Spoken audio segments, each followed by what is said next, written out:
Mr. Ross, I entreat you to attend to your niece. She has conducted herself most oddly this morning. Sturdy arms blocked my path when I tried to reach the study's door. Ready to fight, Mrs. Ross arches her eyebrows. I find an opening and duck into the space beside her, then I slam the door shut with a bang. Why are you suddenly in such a bad temper? Your fiancé's carriage will be arriving shortly. He has travelled all the way from the capital. Will you not grant him, at the very least, a brief audience? You are being most unreasonable. I press my back against the door with all my strength. Ma'am, I have told you already, you are mistaken. I am not engaged to anyone, and I have no intentions of meeting any fiancé. The knocking turns from hurried to urgent to frantic. The thick oak door shudders, and the impact reverberates on my spine.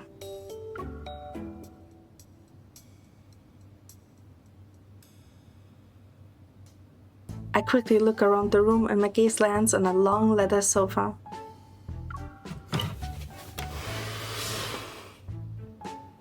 Two minutes later, I collapse onto the sofa that's pushed up against the door. I exhale.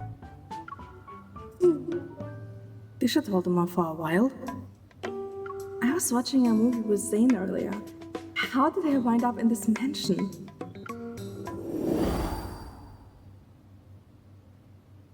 An hour ago, we were watching an old film at the new private movie theater in Lincoln. The story follows a squire's daughter and a nobleman who were betrothed from a young age. But a misunderstanding drove a wedge between them, and they eventually drifted apart.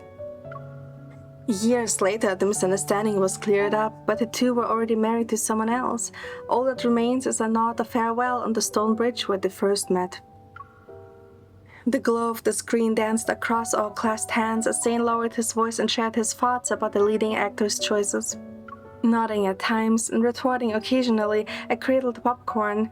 It was a normal experience. Then we reached the final scene. The fog on the screen suddenly billowed out. It spread before my eyes and covered everything. When my vision cleared, Zayne was gone. The popcorn, the screen, the entire room had vanished without a trace. In front of me was an unfamiliar dining table, and on the other side was an incessantly chatty woman, Mrs. Ross. Judging by the decor and the clothes, this place is nothing like Lincoln. If anything, it reminds me of that movie we were watching. I still remember how another hand held mine a few seconds ago. I lift my hand. Zayne, where is he now? 1,000 possibilities rush into my head and tangle up into a messy ball of yarn. I have no idea how to unravel it. I stare up at the familiar ceiling, feeling lost.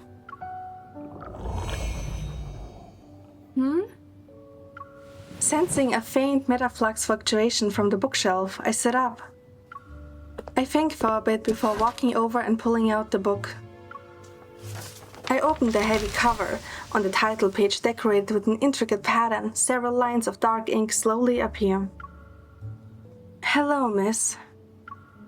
Thank you and Mr. Zayne for coming to Subdimensional Cinema and choosing to watch Two Impressions. This movie world exists for the two of you. We invite you to cast aside your worries and enjoy the story. A movie world? Where's Zayne? How do we get out of here? Silence. Then there's a crisp clap as the book closes. Huh? When I open it again, the words on the title page are gone. Refusing to give up, I flip through dozens more pages, but all of them are blank. I have no choice but to set it aside for now. At least I know for sure that Zayne is somewhere in this world too. I just need to find him. Then we can figure out a way to leave together. I walk slowly to the window, my gaze wandering to the world outside the glass pane. Although the morning rain has left a veil of mist over the distant meadows, I can still see a stone bridge in the distance. It's the bridge where the protagonists first met and where they said goodbye for the last time. Oh, I guess I'm the leading actress in this movie now. In that case, could my fiancé be... My thoughts are interrupted by a measured knock on the door. Then a familiar voice speaks from the other side. Miss, may I request a private word with you? As I shove the sofa out of the way, I mentally kick myself for choosing the heaviest one to block the door. At last, the study door opens slightly. There is a young, elegant face of a man. Zayne! Oh, I was wondering where I could find you. I reach for the gap, but Zayne quietly takes half a step back. Miss, I must forego the liberty of kissing your hand, for it would be improper given our current circumstance. Do allow me to introduce myself. I am Zayne. Huh?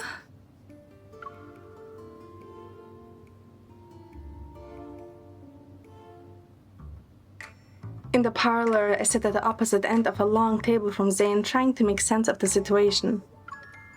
Okay, let me go through everything again. Your name is Zayne. He seems slightly bewildered, but he nods. You live in the Imperial Ring District. You are a cardiac surgeon at AXA Hospital in Lincoln City. A flicker of confusion crosses his face, but I'm not going to stop just yet. Macaroons are your favorite dessert, and you hate carrots. Miss, we share the same desire. I am here to annul our engagement. You need not affect displays of disorderly conduct in hopes of giving me a negative impression. And now I know for sure. That Zayne before me doesn't remember anything about Lincoln City. At this moment, he's the noble, wealthy young bachelor from the movie. He is also under the impression that I'm desperately trying to break off the engagement, and he has no plans to change my mind. So, the Zayne in the movie also wants to break off the engagement? If there are no objections to annulling the engagement, we should settle the matter of compensation. Huh? I intend to hand you Morley Manor, one of my estates. For the next few minutes, Zayne briefly explains what I will receive. I know he's wealthy in this movie, but the sheer generosity of this offer still leaves me flabbergasted. Oh, hold on. Wasn't I the one trying to break our engagement? Why are you giving me all this? Morley Manor belonged to your grandfather prior to being sold. One could say I am merely returning it to its rightful owner. You will thus be spared the inconvenience of residing in a small, dreary abode together with distant relatives. A sigh, but I can't stop myself from asking one last hopeful question. Is there nothing else you want to say to me? With a serious expression, he thinks for a few seconds. Should you be concerned about gossip following the dissolution of our engagement, my father has a cousin, Lady Herlin, who will soon be visiting the county. She enjoys considerable esteem in the capital, and the young noblewomen she takes under her wing never fail to distinguish themselves during the social season. And when is this social season? Every year in late spring, distinguished families host balls and charity dinners. It is a time for young ladies and gentlemen to present themselves and get acquainted. Huh. So you're annulling our engagement and encouraging me to meet other people? It is merely a suggestion. Whether you heed it or not is up to you, miss. If you wish, I can arrange for you to meet my aunt at the manor. I breathe in and out. I remind myself that getting upset with a Zayne who doesn't remember anything is pointless. Alright. I'd like to meet Lady Herlin. By the way, will you be staying at the manor as well? The astonishment in Zayne's eyes is unmistakable. After our engagement has been annulled, it would be improper of us to meet as frequently. I have some matters to attend to in the capital. Once everything is settled, I doubt not that we shall meet again.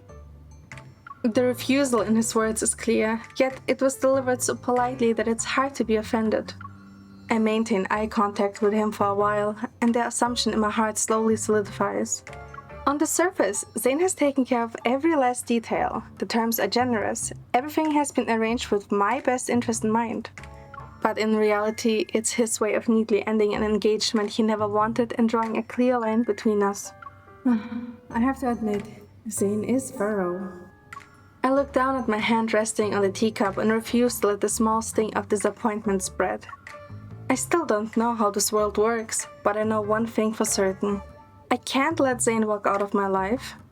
I accept your conditions. However, to suddenly take over a massive estate, I'm not sure where to even begin.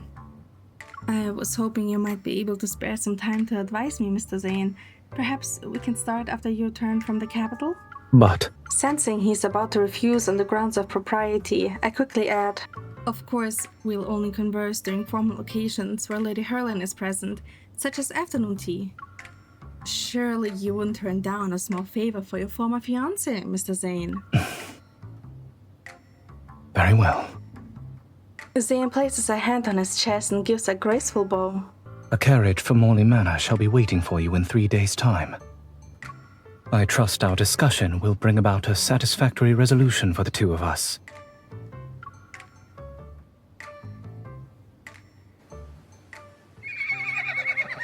It's been 2 weeks since I arrived at Morley Manor. Following Zayne's arrangements, Lady Herlin and I have had several pleasant meetings at the manor, and things are going well. The only catch is that Zayne hasn't shown his face again after he introduced us on the first day. If I knew he'd vanish like this, I would have made up some excuse to join him in the capital.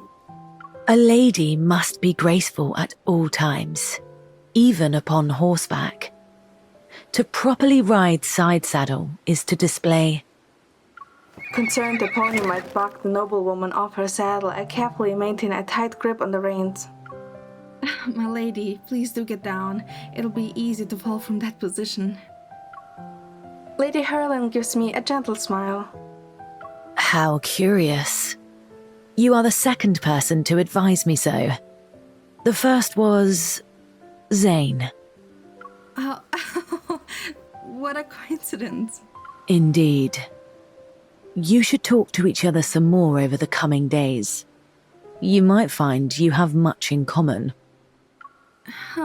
Is Zayne back? I thought he was still in the capital. He returned just the day before yesterday. Though he may not be found too often at the manor, you are bound to see him sooner or later. He returned but hasn't notified me. I haven't even seen him during mealtime. It looks like Zayne is trying to avoid me. Sensing my dejection, Lady Herlin leans in and pats the back of my hand reassuringly. Miss, the young are apt to let first impressions cloud their judgment, and fail to inquire further. For my part, I believe you will see each other differently after spending some more time together. And I have always noticed how the hand that first grabs the reins determines the course. Speaking of which, yesterday I heard the butler complain that Zayne's boots are perpetually muddied. I suspect he's been frequenting the neighbouring farm. I take her hint, I grin and get on a grey pony.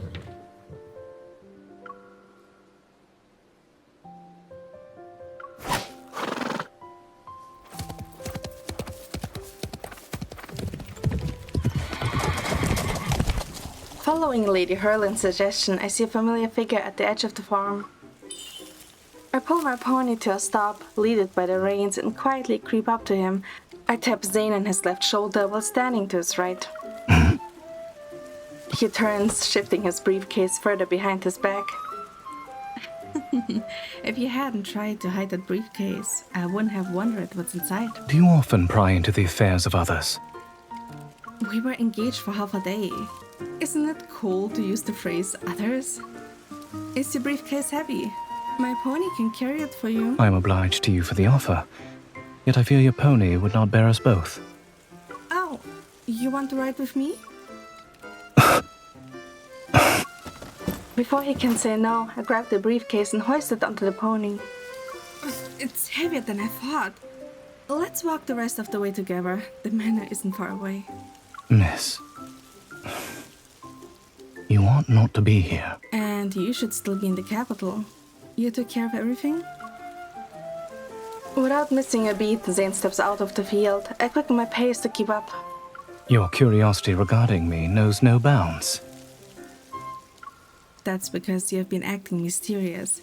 I was almost going to talk to your portrait and ask, Zayne, on the wall, why have you returned only to watch other people's vegetables instead of seeing me at all? If portraits were able to talk, I fear I would have more troubling matters to worry about. This farm forms part of my property in Keratin County. I have neither the time nor the inclination to manage someone else's estate. I look across the field. Bright splashes of orange-red peek out from under the lush green leaves. Your property is a field of carrots? It is only proper that I patronize our local produce. That's suspicious. Zayne is clearly hiding something, but it'll be extremely difficult to get an answer out of him. Using those long legs to his advantage, Zayne walks faster. Sensing his intent to leave me behind, I get on my pony and follow him. What's wrong, Zayne? Are you scared I'll catch up? I do not generally contend on foot with one mounted on horseback. However, his pace slows. It slows down a lot.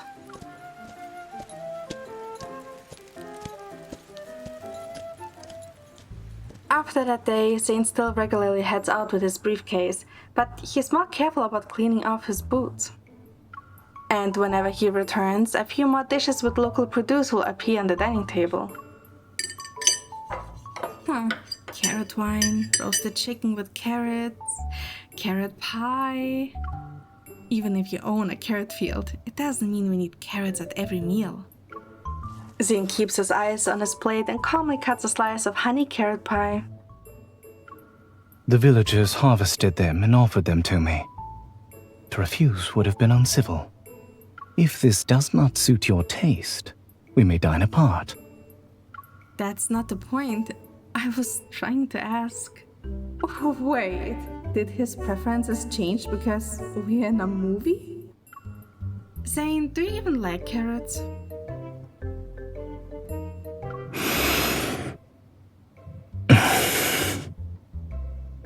His silence tells me everything. It's a no. Strangely relieved, I toss table manners aside and snatch the carrot pie from him. Carrots are in season for months. You'll get sick of them at this rate. If you're really going to eat all of them, at least let me share the burden. Zayne, still holding the knife, pauses. To my surprise, his face, which has been expressionless since we arrived in this world, now reveals the faintest hint of a smile. He slides an untouched plate of carrot stew toward me. If it pleases you, you may have mine. Why did you buy a huge carrot field if you don't even like carrots? I do not presume to dictate what others sow in their fields. You, however, do ask a great many questions, yet without ever disclosing your purpose. Zayne's gaze is fixated on me as if he already knows what I'm thinking. But if I want to find out what he's been up to, I need to keep asking. I don't have any ulterior motives. The manor is too big and I'm bored by myself. I need someone to talk to. So I am merely your novel pastime. That's not what I meant. Think of it as us helping each other. Take me with you when you go out and I'll help you deal with the carrots. A most generous offer. I am to take you sightseeing, and in exchange, you are to unburden me of my harvest. If there were a course on how to say no without being rude, Zayne could teach it. Just as I'm racking my brain for an emotional appeal, I feel something cool brush against the back of my hand. A glass of carrot juice has appeared at my side. Huh? You offered to give a helping hand, did you not? Seeing that he's about to take the glass back, I grab Zayne's hand and chuck the drink. Deal. I had not intended that you should drink it all at once. Think of it as proof of my resolve. Zayne, stop trying to push me away with your icy facade. It won't work on me. He looks surprised for a moment, then his hand covers mine as I'm holding his wrist. I can feel his warmth.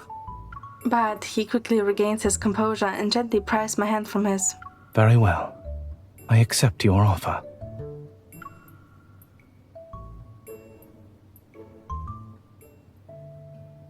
Zayne kept his word. For the past few days, he has brought me along to all the places he visits.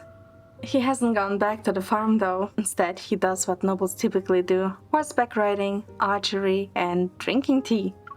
The only routine activity he never misses is visiting the library. Sunlight glides over the gilded crests on the book spines. Trying to look nonchalant, I tiptoe past the shelves and pluck out a book. Through the gap between the books, I can see Zayne at the desk. Wearing a monocle, he writes with utter concentration. He looks really handsome while wearing that. My admiring gaze lingers for too long. Suddenly, the eye behind the lens looks at me. If you would avoid attracting notice, I advise picking a slimmer volume. This is the one I want to read.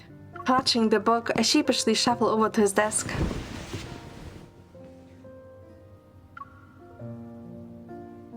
Seeing me sit opposite him, Zayne puts down his pen, removes the monocle, and places it on the desk. Should curiosity prompt you, you may try it on. What? No, I wasn't. Pray excuse me.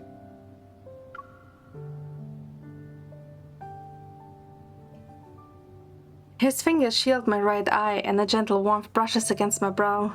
Something cool presses against my eye. The world is hazy for a moment, only the warmth from Zayne comes into focus. It draws me in and makes me want to move closer. Do not open your eyes too hastily. Otherwise, this is what will happen. My vision returns and I see the monocle has slipped into his palm. He puts the monocle back over his right eye and pushes a leather-bound book my way. If not the monocle, perhaps it is these volumes that engage your interest. Yes, exactly. I lower my head and pretend to flip through the pages. In disbelief, I flip through more. Wait. What language is this? Strange strokes form indecipherable characters on the page, which at least save me from the effort of continuing to pretend. You are most ambitious to begin the study of an ancient script with a medical treatise. He pulls another volume from the neat stack on his desk and hands it to me. Here is the translation, if you wish to consult it. It is not likely to be published anytime soon. You must content yourself with the manuscript. Common Diseases and Prevention, translated by Zayne. It is but a humble compilation of my own. Should you discover any errors, pray bring them to my notice. It's alright. I'd never doubt your professional expertise. Zayne quirks a brow, but he doesn't ask why I'm so sure. If that is all, I shall now continue my work. The pen resumes its steady rhythm. I look at the pages Zayne translated. The handwriting is neat, and the margins are brimming with concise notes and symbols. It's what he does.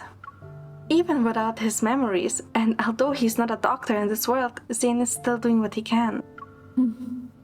That's just who he is. The afternoon slips by, lulled by the gentle scratches of his pen against paper. The words before me start to blur. When I look up again, we are sharing an ordinary afternoon in Lincoln City. Zayne is typing on his keyboard at his desk. I'm leaning against him and studying a mission report. Occasionally, I'd show him something on my phone. When he stands, I reflexively grab the edge of his sleeve. Where are you going? The two worlds blur into one. Zayne adjusts his monocle and a small smile plays on his lips. I had not expected my translation to prove so very soporific. What did you dream of? The memory of the dream brings a smile to my face. It was a prophetic dream.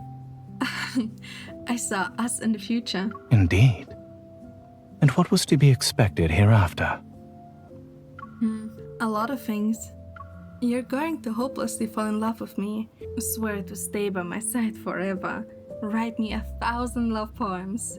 And read them to me every day. Without warning, he leans in. He's so close that our breaths intermingle. My words die on my lips, and I instinctively tilt my head up. I close my eyes as I lean toward him. We've done it so many times before. Zayne. His surprise only lasts a heartbeat. He pulls back, composing himself. Then he flicks my forehead. Oh, Zayne! You say you knew what was to come. Why, then, did you remain still?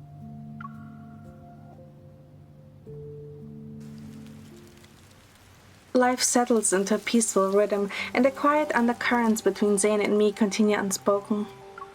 We set out together again today. I noticed Zayne has his briefcase in hand. Under the bright midday sun, the small cottage by the field smells like fresh grass. Inside, Zayne packs away the bandages and scissors, then he places a bottle of medicinal powder on the table. Keep out of the rain. Should you develop a fever, infuse this powder of willow bark in water and drink it. Mr. Zayne, we have little with which to repay your kindness. Pray accept these sweet cakes. Very well. But do take greater care with that sickle. I shall not attend you a second time. We spent the afternoon visiting houses. Zayne treats each patient with the same care and patience. After treating the last patient, he closes his briefcase and leads me out of the cottage.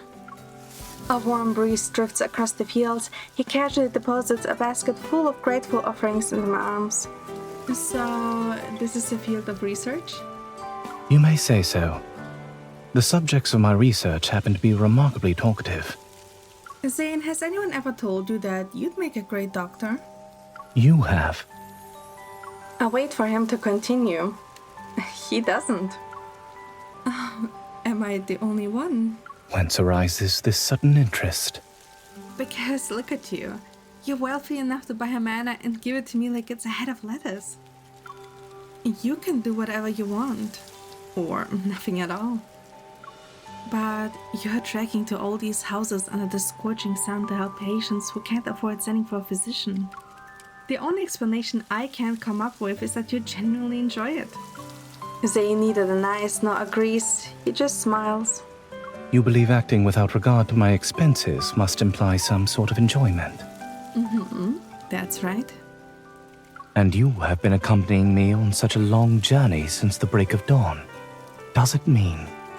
Zayne stops as if taken aback by what he's about to say. He looks away, his lips pressed into a thin line. What were you about to say?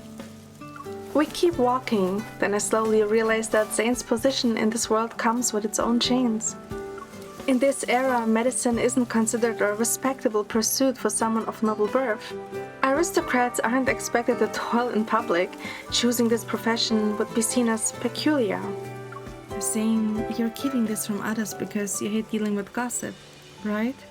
More or less so, yes. He easily admitted it. Then what if there were a world where you could follow your heart and become an incredible doctor? You'd study medicine as a professional and use your skills to change countless lives. Would you want to go back to... go to this world? It appears as though you mean to carry me off. Oh, I was just thinking. I know a doctor in that world. He's the best. That is quite a high recommendation. I should very much like to make his acquaintance. I laughed, the basket wobbling in my arms. I'm sure you will someday. The trail through the fields narrows. We are walking shoulder to shoulder. Every now and then his arm brushes against mine. The brief warmth disappears as quickly as it appears, but it lingers in my mind. The quiet stretches on. Amid the rustling of cloves and grass, Zayne breaks the silence. Perhaps I merely wish to be certain that the choices I make are indeed my own, and not just the consequences of a perceived duty. Whether it be in tending the sick, in translating old volumes, or even in the matter of our engagement at first. What? I have reflected upon it for some time, and I believe you ought to know. He slows his pace and turns to me, his expression solemn. I will speak plainly. I now see you in a different light. Yet, I do not regret annulling our engagement. You are clever, witty, and exceedingly fair. Such qualities as these might win a heart with uncommon expedition. You You possess a vision and a path manifestly different from those who see marriage as the main purpose of this earthly life. It is meet that you choose the right person for yourself, rather than letting another determine what is best for you. His words sound like compliments, but I can sense the distance he's creating. Feeling uneasy, I blurted out a rebuttal. How would you know what's right for me?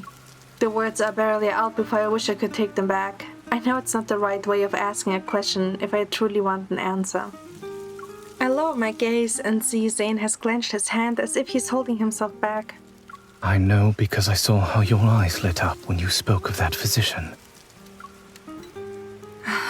That is why your future ought not be bound by an engagement made for you beforehand. But I never had those thoughts you speak of. My words make Zayne's steps falter for a moment, but he doesn't stop. All these things you say seem to be for my own sake, the same as how you broke off my engagement. But do you know what I want now? A breeze rolls through the field, rippling the grass between us. I cannot answer that with certainty, miss. Yet I do attempt to use my discernment.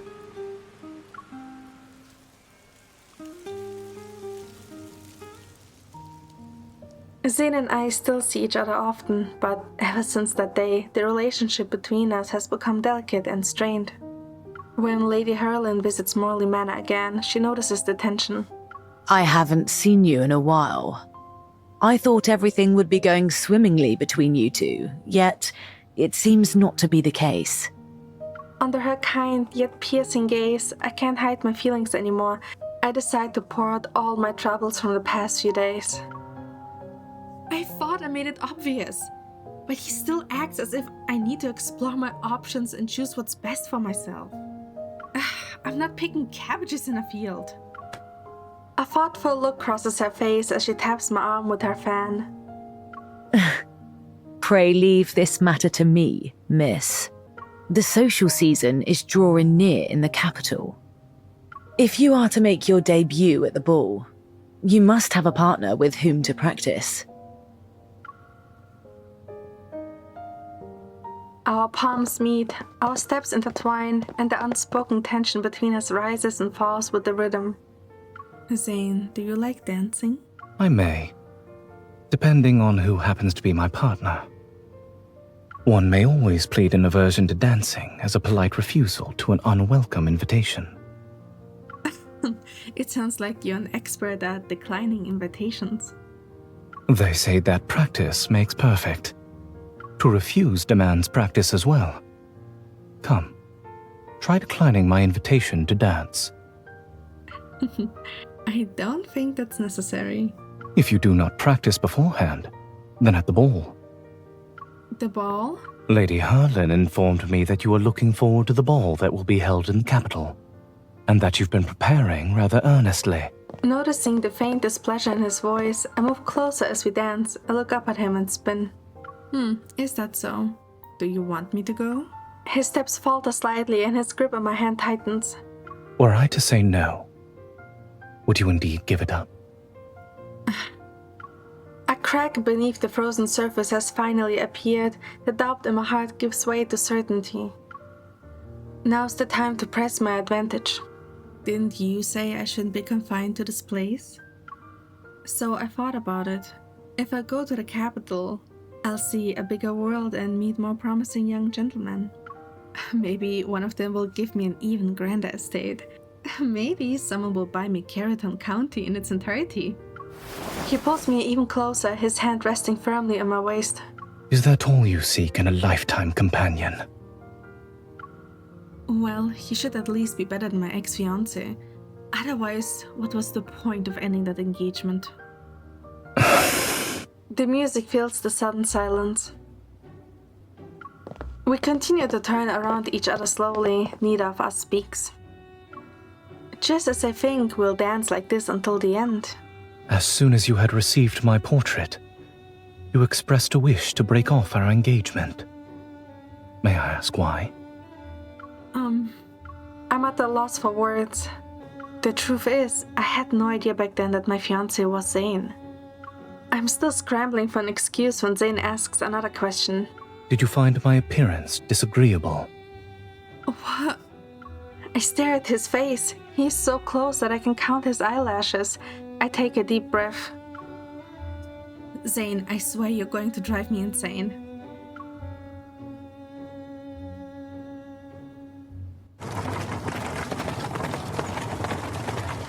I step down from the carriage and look back at Zayne. He doesn't move.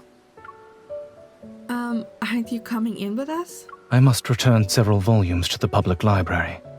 We must part here. What if I find a better dance partner tonight?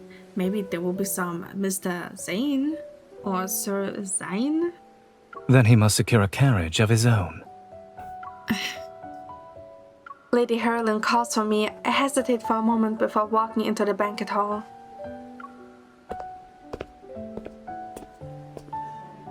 Banquets in the capital are nothing like the ones in Carrollton County. They are dazzling, boisterous, and lavish to the extreme. Lady Herlin lives up to her reputation as a darling of high society. The moment she appears, a crowd of young ladies flocks to her side. I slip away to a quieter corner and find my mind wandering back to Zayne. We can't keep tiptoeing around each other forever. May I have the honor of standing up with you for the first dance this evening, miss? My thoughts are interrupted. I stare at the hand extended toward me, but all I can think of is the one person who practiced with me. I shake my head firmly. I'm sorry, but I don't like dancing. I turn to leave, only to see Zayne standing behind me. He's holding out his hand. Were another gentleman to ask you, would your answer be any different? Why aren't you going to return the books to the library? A matter of greater consequence detained me. Miss, this evening is more than a mere occasion for merriment. It marks your entrance into high society. A polite smile or a courteous nod may be misconstrued as eagerness to accept a gentleman's advances. I appreciate the advice, Mr. Zayne, but I know how to socialize. I'm not doubting the acuity of your discernment. However, accepting a stranger's hand during the ball is often enough to kindle idle tongues. I suspect even Lady Herlin neglected to caution you on this point. I haven't thought of that. Maybe it's because Zayne really is the only person I've spent time with here.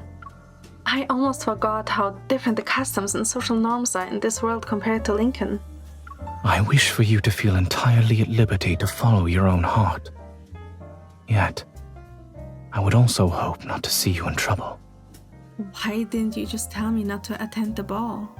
To forbid your attendance would itself be but another restraint upon your liberty. So you really aren't worried about me choosing someone else, are you? A new melody fills the air. Zayne still hasn't let go of my hand. Well then, have you another gentleman in view for the next dance?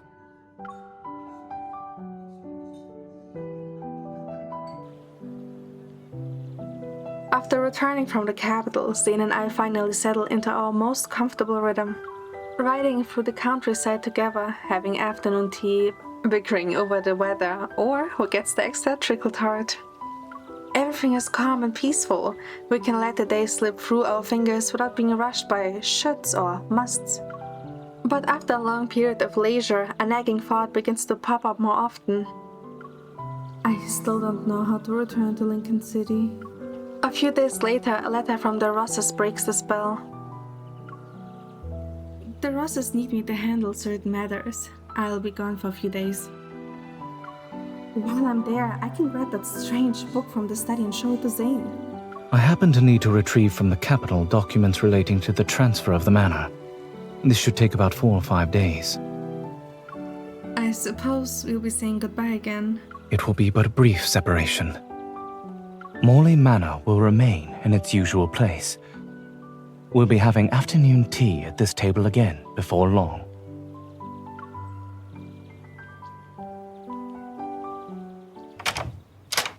Once I'm back at the Ross residence, I take the chance to visit the study. The moment I step inside, I sense that faint magnetic fluctuation from before. Before leaving for Morley Manor, I tried everything to get that book to respond to me. Nothing worked, so I left it here. Good thing I didn't forget it. I follow the sensation and take the book off its shelf. I open it and lower my voice. I know you can hear me. Zayne and I have been stuck here for months. When can we go back? Seconds pass in silence, then a huge force surges from the book. The pages flip violently. I slam one hand down to keep it from closing and grab a nearby candlestick with the other. I don't know if you're afraid of fire, but if my hand slips... The pages shatter even harder. Ink bleeds across the blank paper, slowly weaving itself into words.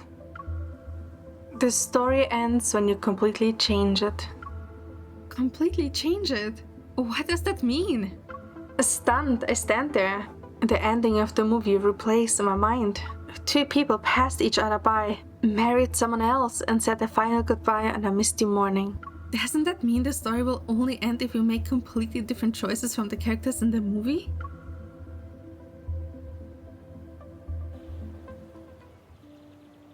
Carrying the book, which is now blank, I have more unanswered questions as I return to Morley Manor.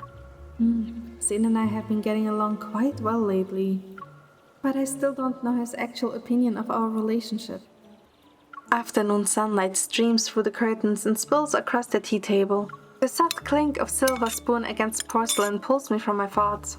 Miss, a great many young men have inquired after you since the last ball.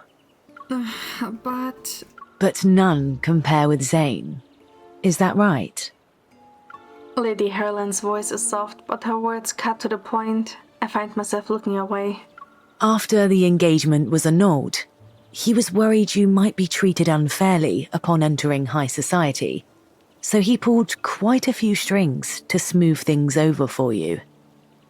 I had not planned to vacation in Carrollton County. He had to insist thrice before I at last consented. he never told me any of that. Actions, my dear, are often more eloquent than words. But he has been holding his tongue for a good while now. I fear we shall have to resort to more extraordinary means. I scoot closer to Lady Herland, eager to hear more.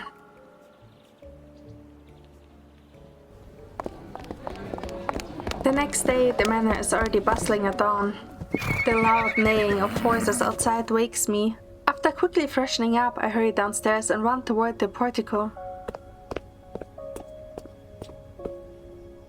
Mist has condensed into streaks in the hallway's windows. The air is carrying the damp chill of early autumn.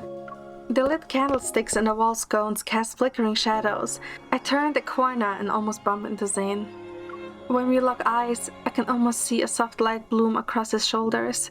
He's cloaked in the glimmering golden mist. Zayne! Good morning, miss.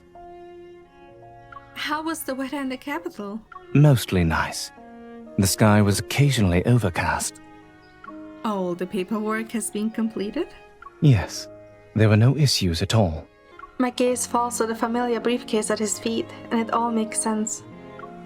You were busy with other things. It was my intention to return early. The air around us feels warmer. I wait in silence. But Zayne stays composed as ever. He is the epitome of a reserved, polite nobleman. Even the amusement in his eyes is carefully kept in check. You tend to stop yourself when you're halfway through a sentence. That is because you have always managed to discern the rest for yourself. Maybe I'll stop guessing from now on. If that is the case, I shall endeavor to be a tad more loquacious moving forward. He effortlessly deflected my comment again. I clench and unclench my hand on the fabric of my dress. I'm not letting him go so easily. I'm tired of waiting for your next time. I want you to say it now. Mr. Zayne, you're almost perfect. But unfortunately, you have one flaw that's impossible to ignore.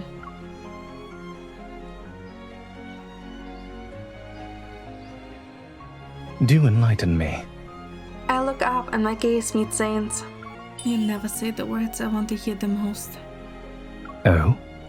You keep saying you want me to have choices, that you want to give me a way out. But sometimes if the path you offer seems endless, the person you care for might just run and never look back. Before he can respond, I hitch up my skirt and sprint toward the manor gate.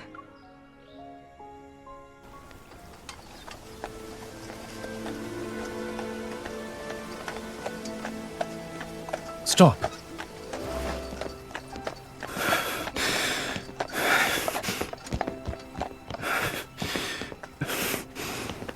Miss, I believe we must clear up some matters between us.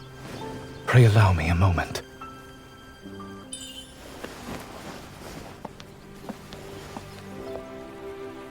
Mr. Zayne, you cannot go now. I beg your pardon. I have been too hasty.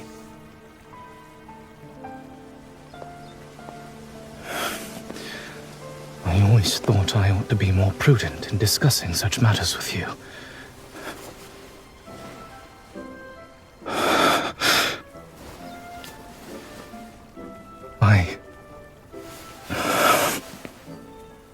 He seems a little nervous.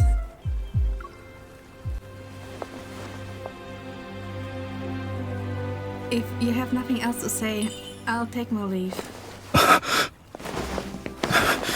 Pray forgive me. Pray forgive me for coming here. I do not mean to press you for an answer.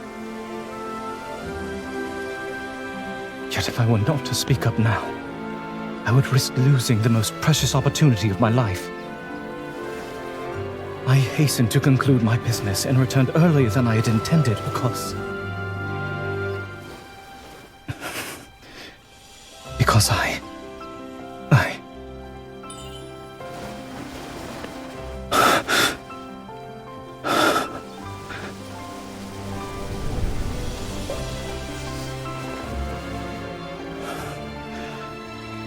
I wish to renew our engagement.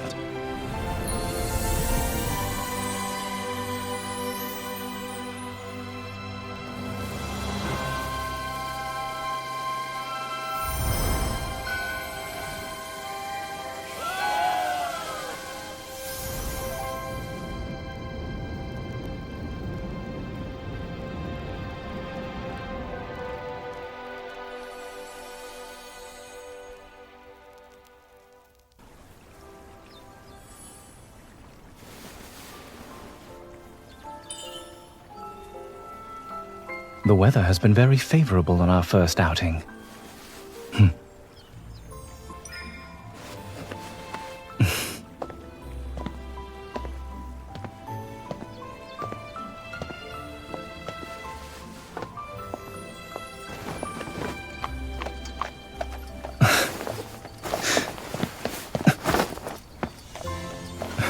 I would rather sit beside you today.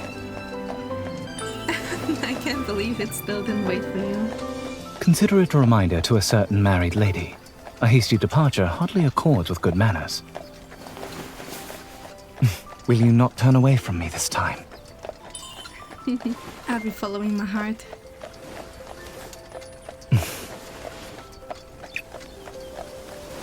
I am honored, my lady.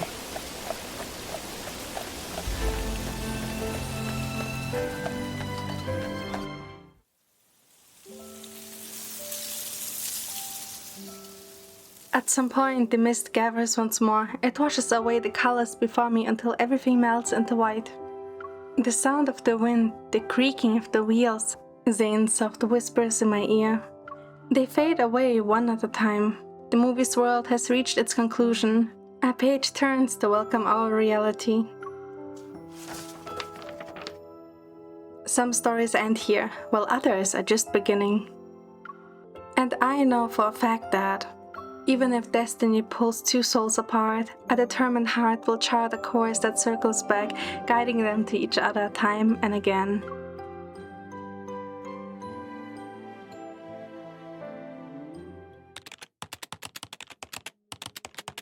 Gentle light filters into the study. It's so quiet that only the tapping on the keyboard can be heard. On this rare day off, I'm in Zayne's arms and enjoying the peace and quiet as he finishes his work. After returning to Lincoln City, it feels as though we were gone for a lifetime. We tried to find that mysterious midnight movie theater again. But when we got there, all we found was a cinema that had been abandoned for years. Maybe life was getting too monotonous, so the universe decided to throw us a curveball. Zayne, it's probably because you're working too much. I like how that's coming from a hunter who's always busy keeping Lincoln safe. Everything that happened in the movie theater became one of the city's many unsolved mysteries, and a memory we will never forget. But I still can't help but wonder. I scoot closer to Zayne and peek at the email on his screen. It's from a publishing editor. Mr. Zayne, thank you for joining our ancient medical text translation project as a specialist. Ever since we returned from Carrollton County, Zayne has developed a keen interest in translating medical texts from around the world. The ancient script from the movie doesn't exist in our world, yet... How can someone learn to read ancient languages in 3 months? I can only read a little so far. That's why I'm merely a medical consultant, not a translator. Please, don't take on any more jobs. If you come to think of it, staying in Carrollton County wasn't too bad, was it? At least a certain workaholic got to see what it's like to have nothing to do. Oh? I seem to recall someone being desperate to leave at first. That reminds me, I've been meaning to ask him something. I always assumed I was the one who changed the course of that story. Yet Zayne, even without his memories, still made a choice the movie's protagonist never would have made when he met me. Why were you so determined to call off the engagement when we first met? Did I leave a terrible first impression? It was the opposite, actually. His strong arms hold me as he leans in. His gaze holds the warmest hint of happiness that I haven't seen in a while. When I first saw you at the Ross's estate, I thought how happy it would be if we could cast aside rank, fortune, and every other distinction. And if this young lady might choose me entirely of her own accord.